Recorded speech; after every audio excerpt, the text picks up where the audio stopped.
Oh, I love talking about money. When I took away my money shame and broke my poverty cycle, I realized that people just don't talk about money.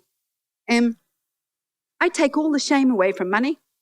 I have very open dialogues with all the people I love, very openly about the equal exchange of money. And this is so powerful because money is a value metric and it's just energy. So whatever bank account you have now, whatever flow you have right now, whatever things you have right now, it's in direct proportion to how much you valued and focused in that area. And money is a big one. I had to absolutely reprogram myself around money. So who has control of your money right now if you don't? And are you in lack or are you in love with your money? Do you value money? Oh, everyone says yes, but if you don't have any, you don't. Do you fight over money? Different spending energy, maybe? Different avoidance behavior. So money, like, hey, if money becomes your avoidance, then somebody else in the relationship might be like, where'd all that money go? On my avoidance. And because it's shame, you're going to hide that. It's going to ruin your relationship. Money. Causes so many problems, right? The craziest thing, you will never attract more than what you believe you are worth. I have never seen shame attached to people the way it does to being in debt or being poor or broke. I grew up in a working class home. We lived month to month, always just enough, but just enough to survive, not thrive. Money did not flow into our house, and if it did, it flowed straight out again. Now, I have a deep love of watching people smash their money blocks. You know this. And all that old programming around money. I love to teach people how to create money, flow in their lives, and correct their inherited poverty cycles, not their poverty cycles, the ones they inherited. Because I am free of money shame, I have the power. Money is energy, and we repel it with guilt and shame. Don't ask for it. Can't ask for it. Even when it's owed to us, that's shame. Pride, never in equal exchange. Only ask for enough. Only receive enough. Now, money has the worst energy when people are out of balance with it.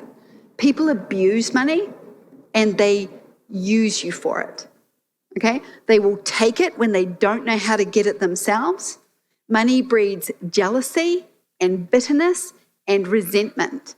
Money divides partners, breaks up businesses and marriages. And the reason money does that is because we get so out of balance with money and we don't value it and bring it abundantly into our lives. Money breeds jealousy because when people are trying to do what you've done, build what you've built, that rejection they feel becomes obsession. And when it becomes an obsession, they have this and I don't. You can see why people living in a rejected state, always of self-value, think it's everybody else taking from them, and they get so bitter. And I was the queen of bitterness. My gallbladder was rotting and dying and collapsing with bitterness because I just felt like everybody had success and I didn't, and I couldn't work it out. You use money for stress relief. You use it to overspend to feel good, but then it gets you in trouble quick. You use money to manipulate people. And when you give someone money, you disempower them from finding their own value. Stop giving your adult children money. If they don't learn this hard lesson, they're going to be disabled for the rest of their adult lives. How do you manage it, receive it, reject it, save it, ask for it?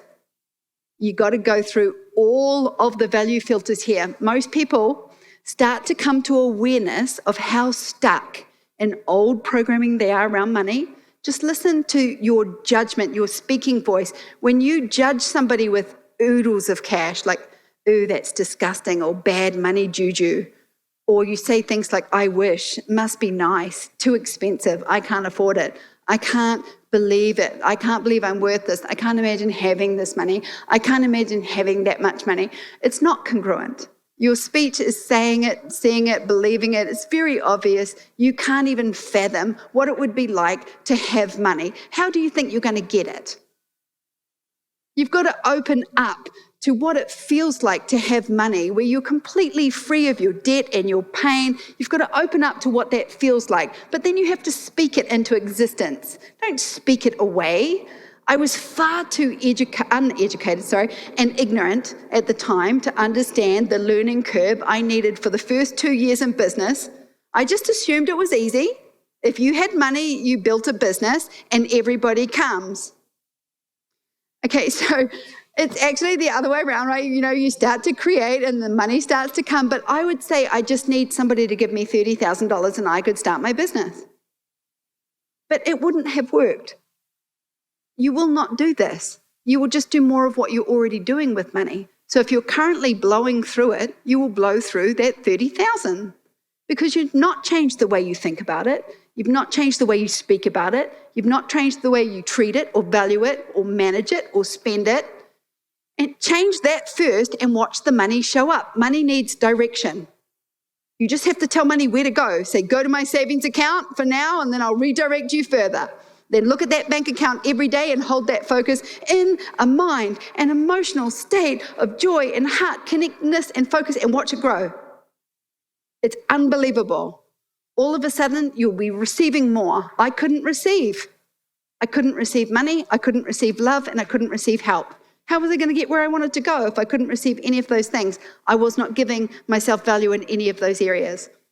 The most fascinating and life-changing education I have experienced was learning to sell my work and receive money. And what I learned was about giving, not receiving. Because when I first started to start my business and sell my work, I could not ask for money and I was failing really, really badly. And all I wanted was people were like, you're not receiving, you're not receiving. I'm not receiving. Nobody's offering me a damn thing. It's because you're not giving. So I started giving and giving and giving and giving and giving and giving. And then I burned out giving. And then someone said, now you receive. And I'm like, oh. And then I balanced that up. And yes, every human or non-narcissist has a fear of rejection. It's biological. I want acceptance from the tribe, and somehow we believe money is the value currency, but money is just energy. You're actually talking about equal exchange. And in equal exchange, you have to say, this is my exchange rate, this is what I'm worth. You're putting that value out there as a number. How could business not make me come to the altar with money? I could not have a successful business until I found my value. And my ego fought it. When I'm good enough, people will pay me, so I'm just going to get better. And if I get better, then people will just pay me. They'll give me money, and I'm better than those people over there, and I'm better than them, and I do value myself and my work, and I do value money. Then where is it?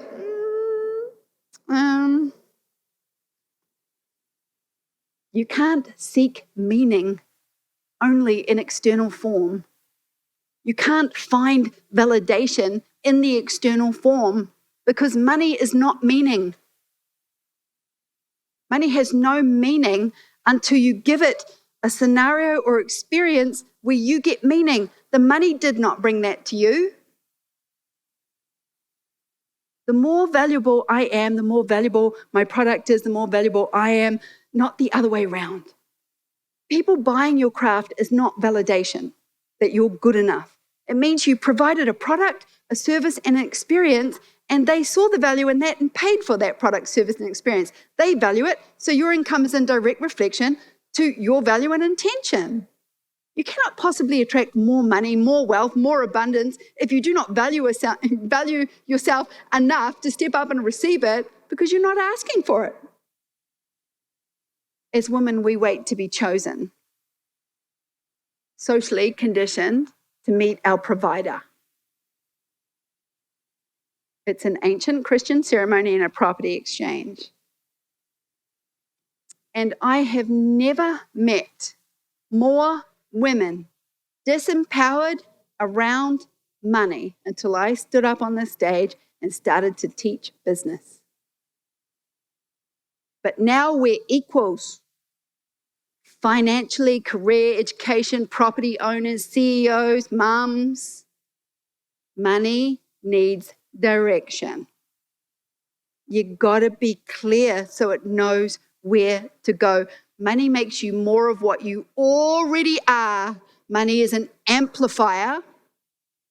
And whatever you're currently doing with money, how you treat it, how you manage it, how you attract it, how you value it, how you direct it, none of that changes if someone gives that to you. So we always think we want to be free of pain, and to be free of pain, it would be good if somebody just gave us a whole lot of money so we could clear all the pain. You see what you're saying? You can't buy off the pain with somebody else's money. Within 3 months, the pain will be back again. When you give people money, they redistribute wealth. They've done it. It's actually a test. They've done it in entire groups, huge groups of people, communities of people. They redistribute the wealth so that everybody has the same amount of money. And it takes 3 months to go back to the people who value money and 3 months for the people who don't value money to lose it. It goes straight back to the same people. How?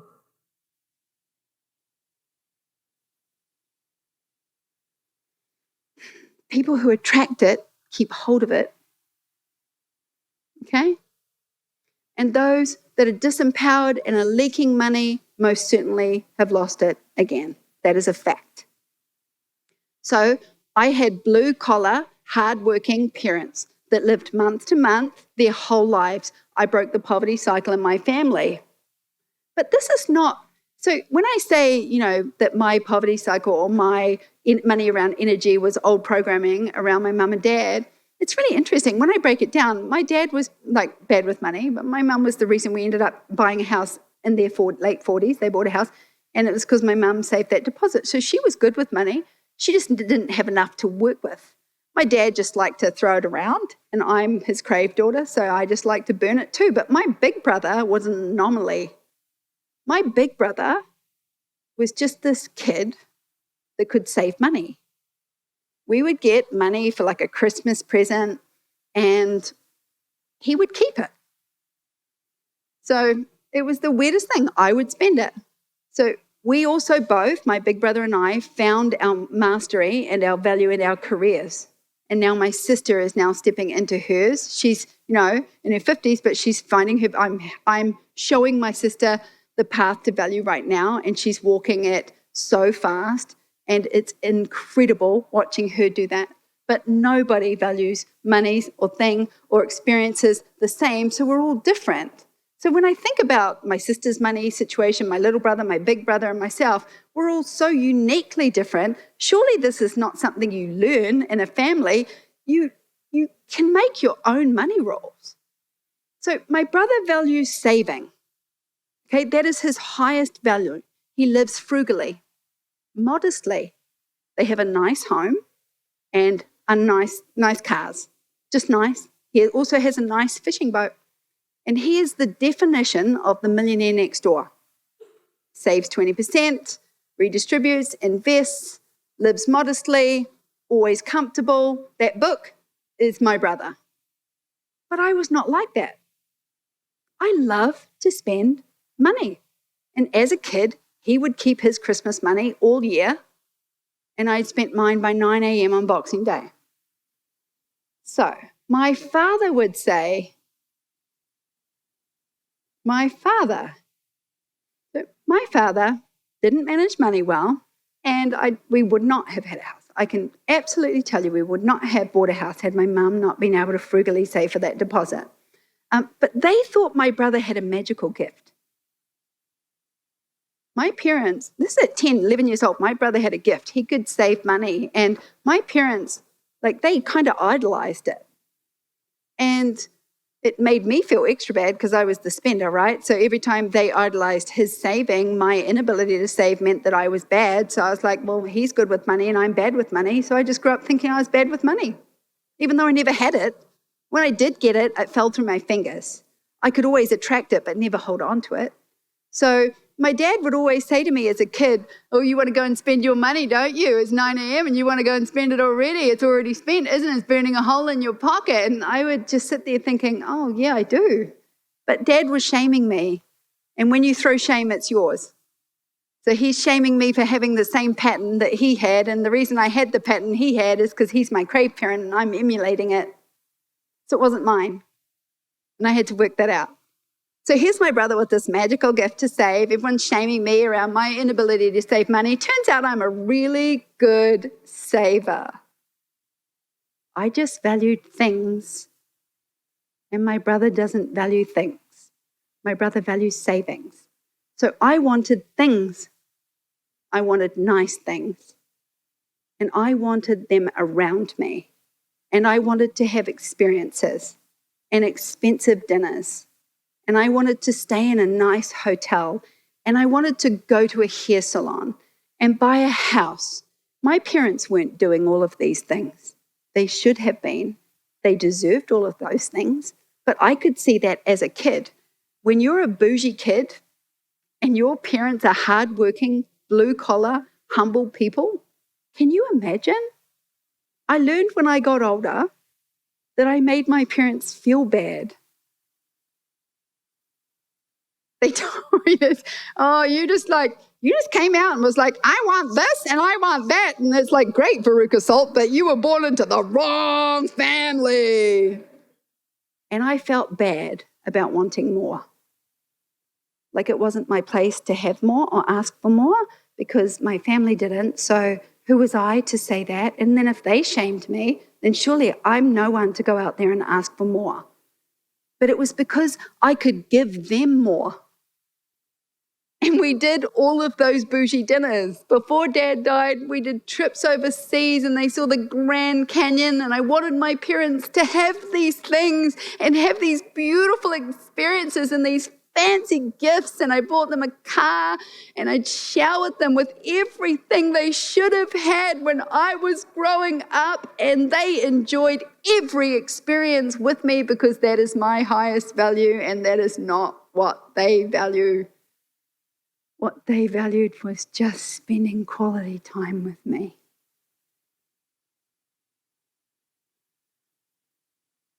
I was a bougie kid. I learned that how I am with money is this. I like bougie. So I learned that in order to save and have bougie life, I needed to find my value and then run towards it. I worked out how much money I would need to direct and focus growth to have the life that I wanted. First, I did that survival budget, that simple survival, what you ask for, basic survival needs. This is the least amount of money I can earn a month to survive. Survive, put that number down. It's a metric. You've got to accept it. You've got to look at it. Okay? And then I did my dream budget. My Thrive budget, and it included spending and saving because I want to do both. It included traveling. I was just looking at what everything was showing up that I wanted. And I was putting it on that list, what I would really need to thrive, to have that life. I wasn't earning that money, but I was just like, this is my survival life.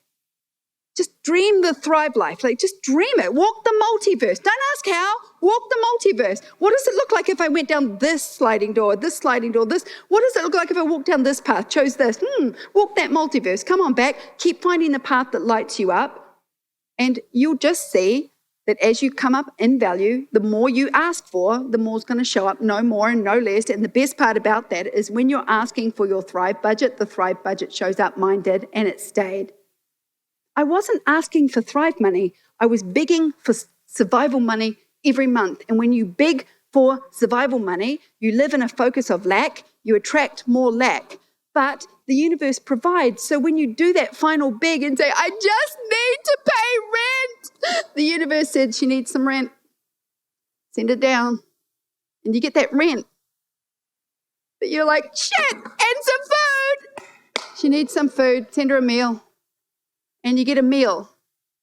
And you're like, and I need and you get just that, because you get no more and no less than what you ask for.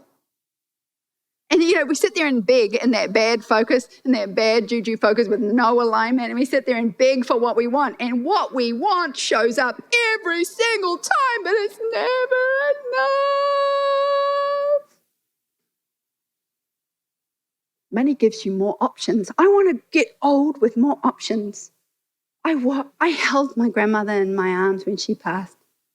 It was my dream. I said, if there's a God in heaven, you'll let me hold you in your arms when you're ready to go, and I will look you in the eye and tell you you're safe and you're loved and you can leave this world. And I was there, and I did that, and I held her and I loved her and I watched her leave this world. And I thought about the nursing home that she spent the last 3 years in. And I left that day and I cried hard, and I said, I did not have the income to take you out of there, to take you out of that place. You were there for 3 years, and I'll never let my parents rot. I will do what it takes to give them the end that they deserve. And I want to grow old with options too, because money doesn't come to those who are good. My parents were good people. The metric is not good and bad. Bad people get rich.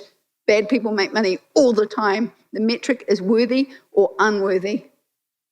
And you're the only person that decides that it's you. I want more options to do what I really want to do, to live how I want to live, and doing what you really want to do is how you get rich. So you never have to work again. What does being rich mean to you? What's the number on being rich? Everyone has a different idea of what being rich is and how much is rich. How much is consistently showing up for you to feel good and feel great? Walk that multiverse, work it out, see it. You cannot sell something of value or offer a service of value until you feel value doing this service. So when the alignment to create is infused with purpose and your value, it's magic. It's just magic. 8 areas to fill with love. Relationship with money. Fill it with love. Fill your relationship with money. Strip back your old programming. Create a money goal. Smash it. Take away money pain. You do this by waking up, opening your bank account, looking at it, and taking that feeling away, because you are in control. Take control of your debt. Smash it. Nothing feels better. Look at it every day until the shame goes away, because as soon as you kick fear out of the car, as soon as you kick old story out of the car, fear can stay in the back. You realize that you can be whatever you want with money. This old programming, this old way you think about it, it's not true. Money self-care daily is to remove the shame and take control. That's money self-care. Now, if you ever want to know how to hold a space for money shame, you need somebody that can hold shame for you in a space. I can go to Nikki. Nikki can hold a space for me, and I hold a space for her. We're not holding a space to get advice. She's holding a space for me to see the reflection from her back to me of what I'm stuck on. One of the first things you can do is find somebody you know with equal money shame, and find somebody you know with equal money shame, and bring your shame to the light with them. Make a joke about it. Get funny. I have debt shame and it's killing me. And then the other person goes, bring it to the light. Let's look at it. You just put it on the table and you'll just go, okay. It's not that bad. It's really bad. You say, really? Okay, well, let's make a plan. Let's get rid of it. But first, you take the shame away. And you do that by looking at it every day and taking control. Then we have acceptance. We have to accept our debt. If you have it right now, just accept it. If you're blaming somebody else for that debt, avoidance. It's yours. Nobody else got you that debt, even if it's like, I lost this, they took this from me. No, it's yours. Okay, so get to acceptance over your debt and get to acceptance over any resentment about that debt. Because if you are holding resentment about debt, you're empowering it with hate. Strong emotion. Then we've got money awareness. Where do I lose money, leak money, give money away? Where am I constantly not seeing value in equal exchange in my money life? Stop them now. Say no. Keep the money for yourself. Protect the castle now. I'm going to teach you how to say no. Money love. Cultivate equal exchange, service, find your value. Money's good. You can love money. You can love all the options it brings you. It's not for the love of money. Money brings for the love of you whatever you want. Just more options to be more, to do more. You must give money direction. Otherwise, it doesn't know where to go. You have to actually give it direction. The fastest way to give money direction is give it a goal. When I opened a bank account to save, I called it my home. I called the savings account my home. I was saving for a home. Every time I read that, my brain knew the direction that money was going. It was for a home. And when I said it, a home appeared in my mind. And when that home appeared in my mind, my emotions said, I want that. And then my heart said, yes, you're going to do that. And then my focus said, I'm buying a home. Let's go every day. What do I need? And more savings. Okay, I'm going to look for a home. And I keep getting into alignment every day with wanting that. I gave it direction. I gave my money direction and purpose and clarity. And as soon as it has direction, purpose, and clarity, it keeps coming because you're asking for that amount, that Thrive amount, and you're living that and it's showing up. So if you are living just enough to get by, you're not asking for more. If you're living just enough to get by right now, you are not asking for more. You're asking for just enough. And then you're focused on what you don't have. It's simple. It's so quick to change. The faster you can get out of your emotional cycle around this, the faster you can change it. And it's overnight. There is no growth in survival. None. None. There are no plans. There are no dreams. Survival is your basic animal brain. So you don't make goals. Make a goal to smash all debt first, because as soon as you make a goal to smash the debt, it's really the shame that you're smashing first. Take the shame away. There is no shame about getting stuck in debt. It's something you have to learn to get yourself out of. The shame is holding you in debt. And as soon as you release the shame around it, you can be free of the pain. As soon as you're free of the pain, you can conceptualize a path forward that is joyful. And if somebody can hold a space for you to look at that shame, that big ugly thing, and not judge you and be completely okay with it so that you can see your own blocks, your own programming, and your own leaks, then you can fix it. Look at that Thrive budget. Look at that Thrive budget and imagine that life. Imagine that holiday. What car would you buy? What does that feel like to own that car? What does it feel like to have all these things and go home to see my family for Thanksgiving? What are my friends judging me, saying about me? Who supports me in this space of success and wealth? Do I feel like I'm losing my tribe? Am I afraid my people won't accept me? The very people who I belong to, can I outgrow them financially and stay okay in this group? No. They will judge you, and if they're stuck, they will resent you, and that will make you feel bad about being more. Because someone who is stuck is holding you back, and they're not really holding you back. You're just seeing a little mirror of fear come up, and you think it's them holding you back, and that's your response as well, and you know that that is not true. If it feels like a fantasy, what you're imagining, that multiverse, bring it back to the next step. The next step, the congruency. If you go off on a little fantasy tangent, come back.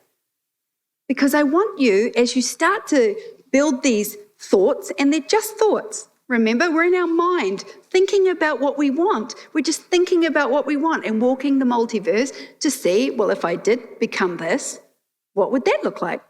Let's have a look at it. You're just imagining. But in order to activate, you've got to feel it. And then you get excited. I can have this life. Yes, you can. How much more money is there for you on that list to have the freedom you want? Focus on that. Focus on that number. Tell the universe you're ready to start living that Thrive number, and then put that on your self-value daily ritual until it's flowing into your life.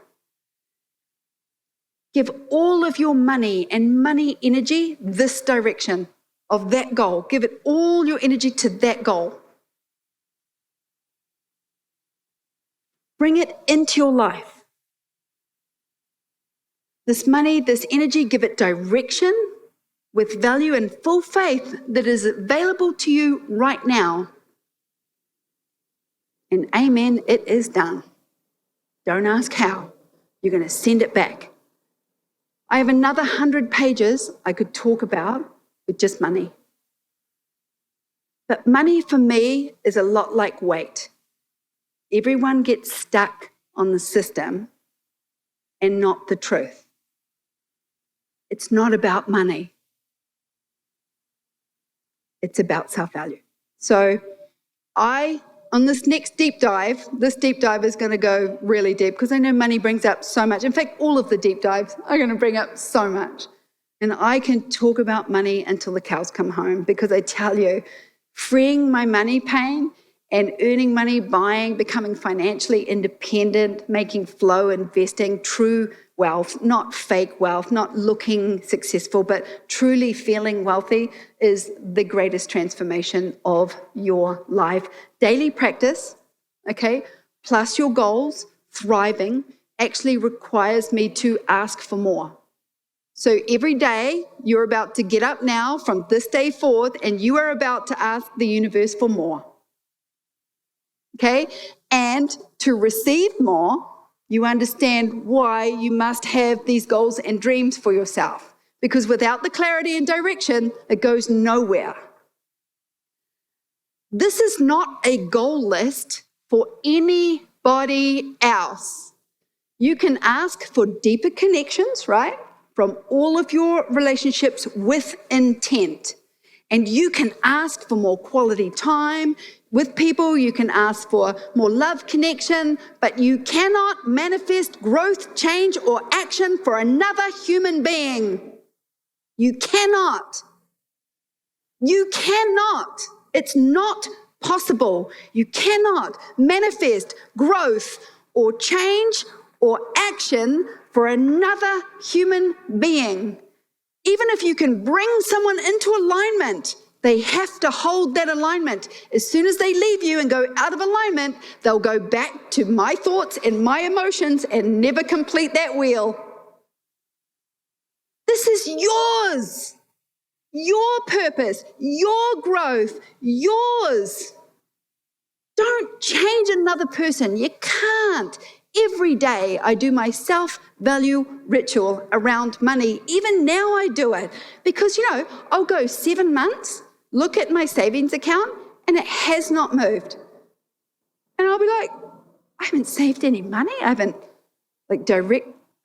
directed it anywhere. And it just keeps sitting static. Money begets money.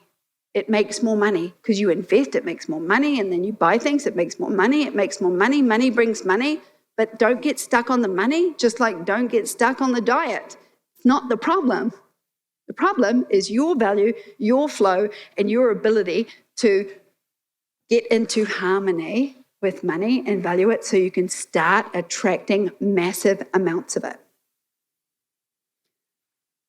Conscious awareness of my inner voice and the observer of my thoughts and my feelings, checking in, on my give and take is really important. I want to be in balance with what I give and what I take constantly, And then the emotional mastery of waking up every day, clearing your magnetic energy field and sprinting towards what you love to do while you're just enjoying your life so much. You have to work from where you want to be. And I never understood that. You have to work from where you want to be. So whatever you think you want to become, try just pretending to be it for a day and say, oh, this is what it feels like. So I played a game with 3 of my friends. We were not in the same space. I said, I want you to wake up next Tuesday and I'm going to put $15 million in your bank account and you can do whatever you want. And then you just have to write it down and send it to me. And it blows my mind how people think money is going to save them, how they think money is going to change them, how they'll take that money I gave them and free everybody around them of debt and pain before they freed themselves. It's just absolutely crazy. So how do you work from where you are now when you want to be over there? You have to get out of that now mindset, which is I don't have it, into the mindset of wanting it and allowing it. Not I already have it. People say act like you already have it. I don't understand that. I don't have it, so I'm not going to act like it. For me, it was understanding that as it's coming to me, I'm like, I'm making this happen. I have the power. That was more important to me, that energy. I can focus on what I want, and that will force the action. Or I can focus on what I don't want and suffer.